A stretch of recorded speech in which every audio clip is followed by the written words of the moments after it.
everyone, it's Bianca, inner child healing facilitator, and I also work very closely with spirit guides and channel messages from spirit in order to help people heal out whatever is holding them back in their lives.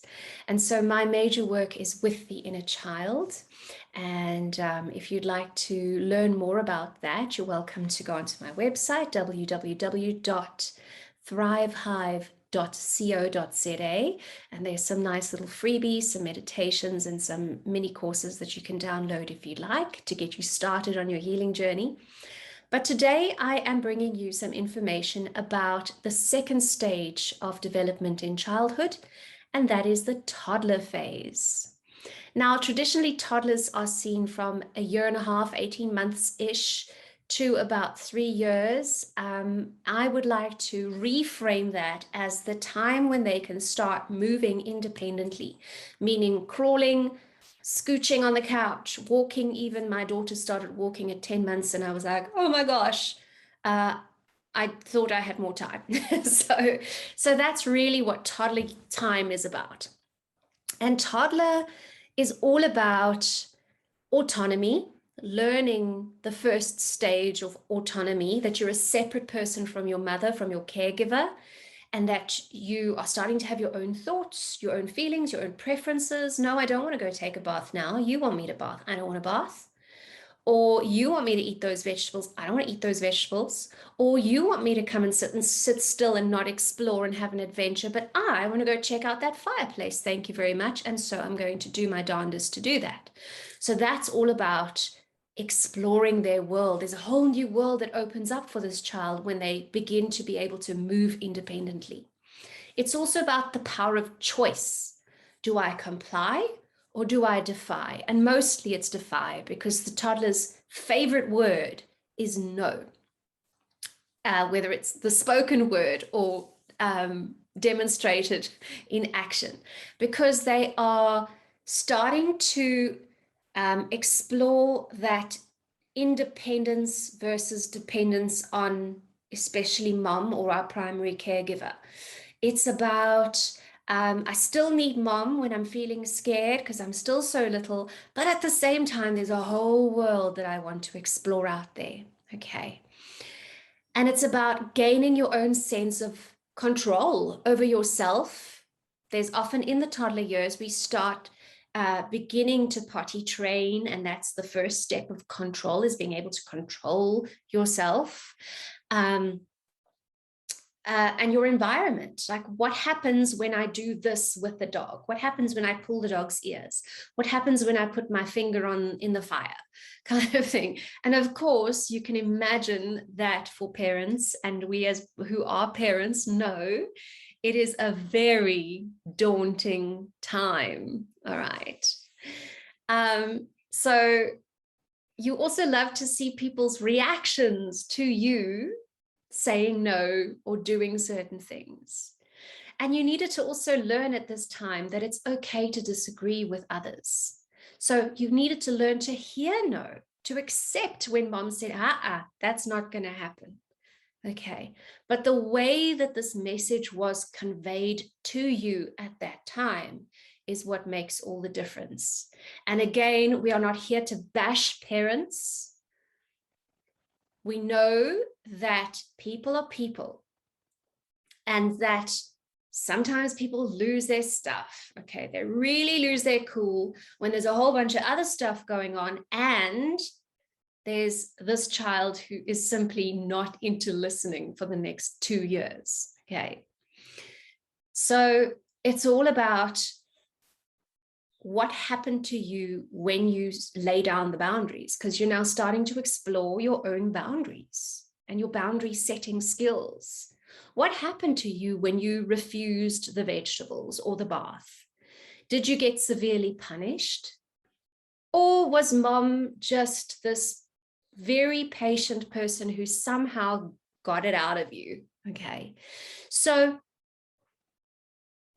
if your ability to set healthy, flexible boundaries today is non-existent or very poor, then you probably have some stuff that happened in toddlerhood. And the nice thing is we can reprogram that. So I was a complete pushover. I pushed myself over before anybody could do it, before I worked really in depth on my toddler issues, because I was never allowed to disagree. I was never allowed to go against the grain in my family. It was severely punished with extreme abandonment, rejection, resentment. And to a little 10-month-old to 3-year-old, if your parent abandoned or rejected or came down like a ton of bricks on you because all you wanted to do was explore and do your own thing and have fun, that's the God of your world striking you down. Okay.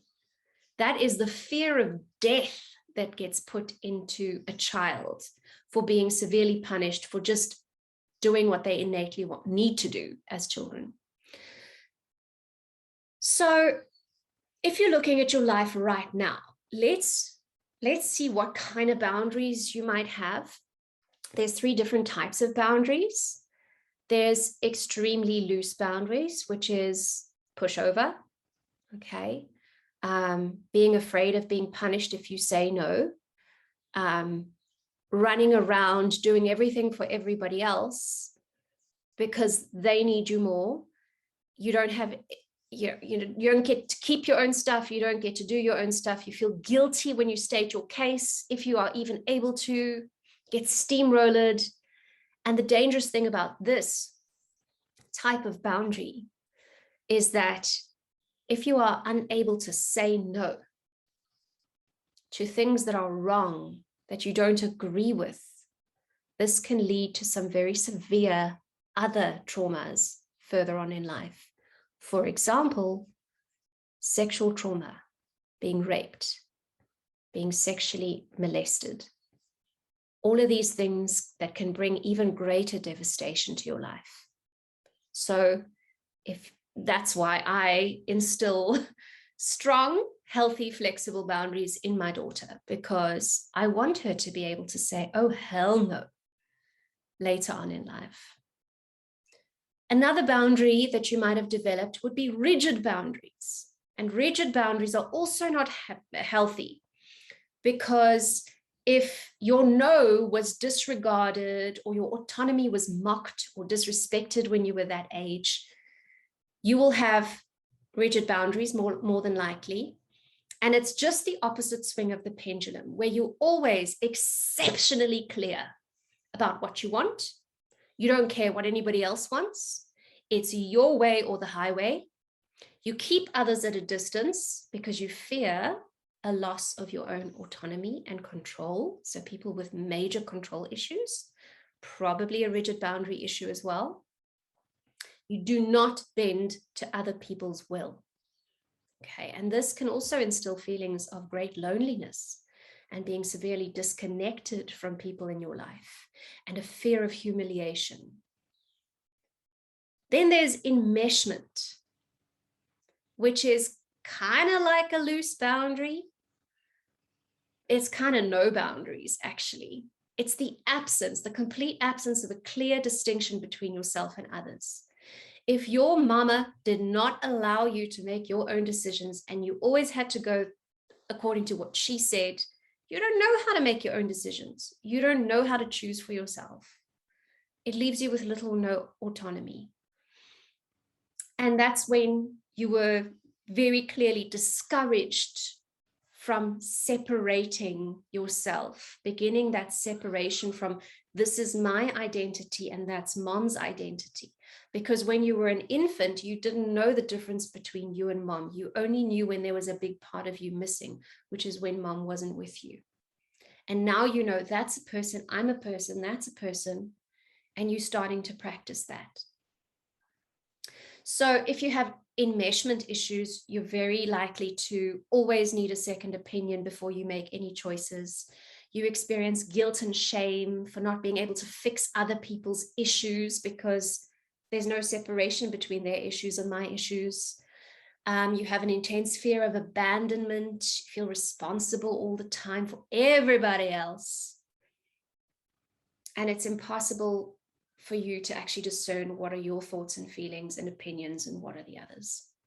So those are the three problematic boundary styles. And then you got your flexible boundaries, which are the healthy ones, where you think, you feel, you evaluate, and you make choices. And you don't feel guilty for saying no because you stand in your power. And you also don't feel guilty for saying yes because you're standing in your power. But it's a minute-to-minute, situation-to-situation boundary decision that you're making, and you're very well versed and practiced in that. So different boundaries can play out differently in different situations in your life. You can have more than one that apply, but basically you can see that these are very, very important to revisit and to be able to guide and heal that inner child, which is that part of your psyche that learned the things that they learned and experienced those things when they were that age. Okay. So what do? How can you change this kind of stuff? How do you even fix that? And that's a lot of, especially the early childhood years, people are like, but I wasn't even present then. I can't even remember anything from then. So how can I fix it? Okay. The most beautiful thing about inner child work is when you go in and reparent the part of your psyche, reprogram the part of your psyche that learned these lessons in perhaps a not so healthy or not so accurate way. And we can do this through meditation. We can do this through imagination. It's really very fun, and it can be very simple to do that. And then start gently and slowly practicing in our now lives and into the future until we've developed those muscles of healthy boundaries again. Okay. That's how we can reprogram our minds, by speaking to our inner child. So take a little time to think about that stuff, maybe journal about it, and then spend some time with toddlers or with parents. Go visit your friend who has a toddler, or go to a park, and without making it creepy, just observe whenever you see a toddler, how they interact with the world and what they enjoy and how they don't like to be controlled. And that'll bring back a whole lot of stuff for you probably to go and journal and think about and go and fix in meditation. And that, I think, is the quickest way to access your toddler. If you would like to go meet your toddler in meditation, there is a free meditation to connect with the inner child on my website, www.thrivehive.co.za. There's also a mini course that is free there that you can download, which is all about thinking, feeling, evaluating, and making different choices so that you're consciously starting to do these things instead of just the programmed loop in your mind. And if you would like to take a really nice deep dive with me into really going through all the phases of childhood, I have a 9-week inner child journey. Go onto the website, check the start date of the next one, where you are supported, you get all the materials.